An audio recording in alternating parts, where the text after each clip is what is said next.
Odisha staff selection commission तरफ आपणकर अमीनर जो नियुक्ति थिला तार फाइनल रिजल्ट बर्तमान आसी जाइए। अमीन 2022 जो रिक्रुटमेंट थिला तार फाइनल सिलेक्शन लिस्ट आसी। तो देखो लेटर टी 1 फेब्रुआरी 2024 आसी। तो पूर्व नोटिफिकेशन अनुसार आपणकर अमीनर मेन एग्जाम्स प्रिलिमिनरी एग्जामिनेशन और स्किल टेस्ट पर सिलेक्टेड आपणकर टोटाल 60 जन कैंडिडेट मानकर रिजल्ट आसी।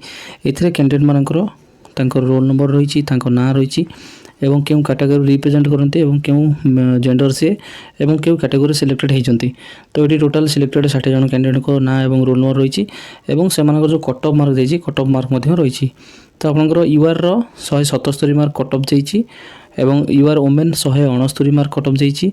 एससीबीसी ओमेन 165.5 एवं एससी 157 मार्क कट ऑफ जाइए एवं आपंकर ST 131 ST women 122 ex serviceman 138 जाइए। स्पोर्ट्स पर्सन 111 एवं पीडब्ल्यूडी 82.5 मार्क कट ऑफ जाइए। तो डिटेल्स पीडीएफ टी मुझे टेलीग्राम ग्रुप शेयर करनेबी आपण मैंने जो मैंने रिजल्ट देखी ना रिजल्ट देखने एवं इनफॉरमेशन को माताधिक शेयर करेंगे। चैनल को जो नुआ कर चैनल को जरूर सब्सक्राइब करेंगे। वीडियो को लाइक एवं कमेंट निश्चित करेंगे।